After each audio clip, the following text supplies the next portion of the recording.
It's a beautiful Thursday morning at Metro Central Hospital. Beatrice is a social worker at the hospital. It's her first job. She's been in this job for 8 months and she loves it. It's a perfect fit for B, who was voted most likely to save the world in high school. She's always been a sensitive, caring helper. Beatrice is getting ready to see a new patient, Anthony Frederick. She's determined to help Anthony get the services he needs when he leaves the hospital, services that will keep him home. As Beatrice introduces herself to Anthony, she's struck by how much Anthony reminds her of her brother Martin. Anthony's personality is lively and cheerful like her brother's, and they're both musicians.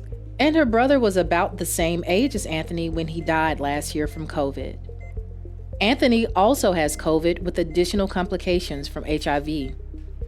Beatrice is concerned at how weak he seems. Ill as he may be, Anthony is in good spirits. He makes a joke about his new froggy singing voice. But their enjoyment quickly turns to alarm as Anthony begins a wrenching coughing fit. Beatrice is struck with fear. This is the kind of coughing fit her brother Martin had during his illness. She asks Anthony, "Can you breathe? Can I help?" Fueled by fear and not thinking clearly, Beatrice heads to the nurse's station for help. She barks at the nursing staff that Anthony needs help now. As Beatrice begins to feel anger, will the nurse do enough? This is too much like my brother. Will he die like my brother? Beatrice's family always said she and Martin would be there for each other as they grew old together. She feels cheated by his death. How can we and Beatrice understand how she's gone from a happy beginning of the day to being in a stew of anger? The dialectical behavior therapy model describing emotion can help. The beginning of this model is our vulnerability and a prompting event. Emotions are activated by prompting events, but before we can even experience the event, we have pre-existing vulnerabilities. Beatrice's vulnerabilities include her sensitivity and empathy. Because of her sensitivity, she has strong responses to emotions. And as motivated as Beatrice is, she's also felt overwhelmed by the number of people she's had on her caseload and the depth of their problems. A final vulnerability is her unresolved sadness and grief at her brother's death. That final vulnerability has a powerful impact on Beatrice's interpretation of the prompting event. Beatrice's last experience with someone like Anthony was her brother's death. Prompting events can be external, like meeting someone, and they can be internal. For example, your existing emotion prompts a second emotion. You could consider that the first prompting event is when Beatrice meets Anthony. Beatrice is sad when she meets someone like her brother, especially someone who is ill as her brother had been.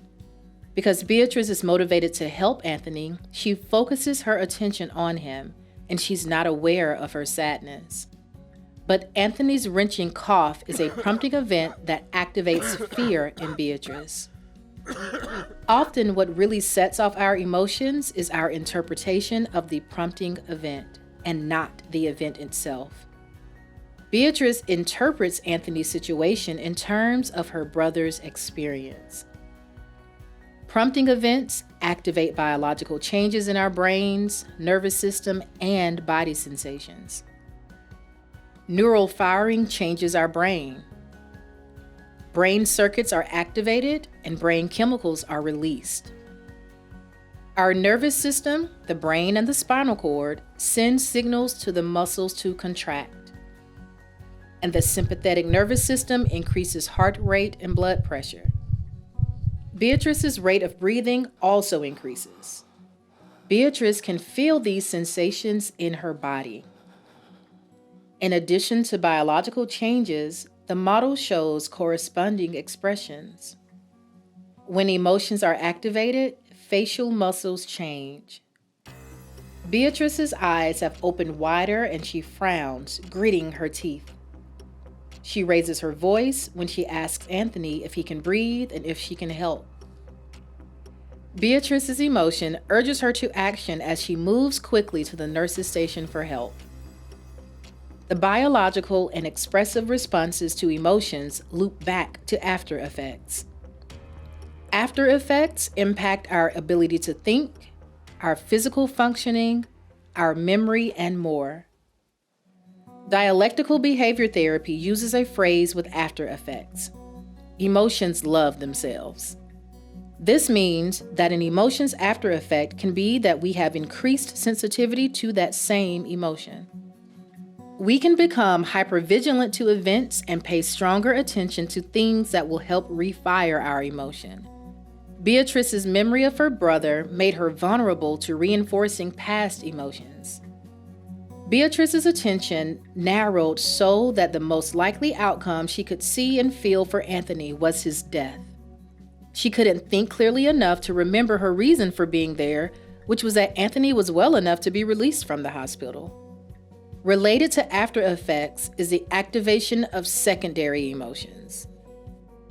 Our responses to our primary emotion can become secondary emotions. This secondary response can happen so quickly that we may not even identify the first emotion. And these secondary emotions can become a second prompting event. Beatrice's anger is a secondary emotion and becomes a secondary prompting event. Prompting events can be internal. Her interpretation of Anthony's cough is, he's going to die like my brother. Her biological distress increases with her anger.